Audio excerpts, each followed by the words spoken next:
Sumqayıt Kimya Sənaye Parkında yerləşən Kartaş Kimya Məhdud Məsuliyyətli Cəmiyyətinin tikinti kimyəvilərinin istehsal zavodu ötən gün Prezident İlham Əliyevin iştirakı ilə istifadəyə verilib. 2022-ci ilin iyulunda Kartaş Kimya Məhdud Məsuliyyətli Cəmiyyətinə Sumqayıt Kimya Sənaye Parkının rezidenti statusu verilib. Təməli 2023-cü ildə dövlət başçısı tərəfindən qoyulan zavodun tikintisi üçün 2,5 hektar ərazi ayrılıb.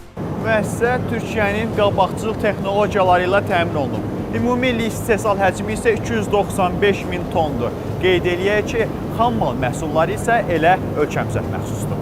Müəssisədə məhsul çeşidləri üzrə 7 istehsal xətti qurulub. Burada sement əsaslı quru qarışıqlar, su izolyasiyası, döşəmə materialları, sement üyüdücü qatqıları, beton qatqıları və onun əsas xammal istehsal olunur. Bu müəssisəyi yaratmaqdaki maksadımız da mevcut istehsal həcmimizi artırmaq və yeni məhsullar istehsal etməkdir.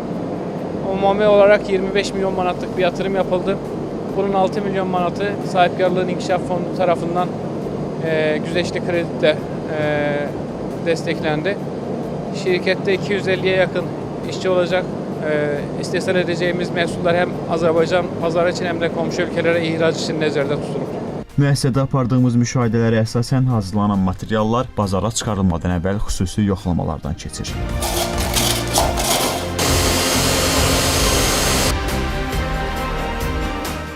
Hər şey tam hazır olduqdan sonra isə bazara göndərilir. Tikinti kimyəviləri zavodundan sonra Aztek Import Məhdud Məsuliyyətli Cəmiyyətinin Iveco markalı yük və xüsusi təyinatlı avtomobil istehsal zavoduna yollandıq. Burada İtaliyanın Iveco markalı yük və xüsusi təyinatlı avtomobillərin yığımı həyata keçirilir. İlk mərhələdə şassinin üzərindən ön və arxa oxlar quraşdırılır. Sırada isə ikinci mərhələdir. İkinci mərhələdə yük avtomobilinin hava sistemi quraşdırılır ki, üçüncü və ən son mərhələ isə mühərrikin quraşdırılması və elektrik sisteminin qurulmasıdır. Bundan sonra kabin yerləşdirilir, geriyə qalan isə mühərriki işə salmaqdır. Layihə 2 hissədən ibarətdir. Birinci mərhələ 10,2 milyon manat təşkil edir.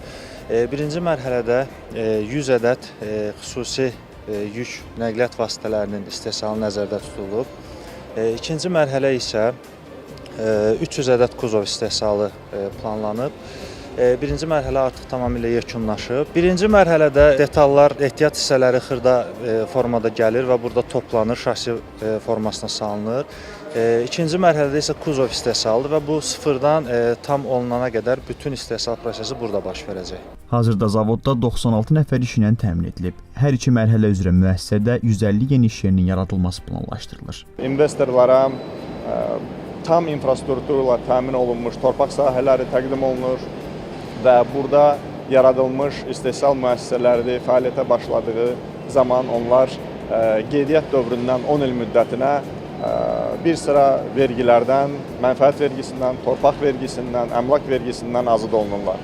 Eyni zamanda istehsal müəssisəsini qurmaq üçün, istehsal xəttinin yaradılması üçün ölkəyə idxal olunan avadanlıqlar, texnikalar həm gömrük idxal rüsumundan, həm əlavə dəyər vergisindən azad olunur. Qeyd edək ki, Sumqayıt Kimya Sənaye Parkında yeni müəssisələrin açılması ilə ölkəmizin sənaye zonalarında fəaliyyət göstərən müəssisələrin sayı 88-ə çatıb.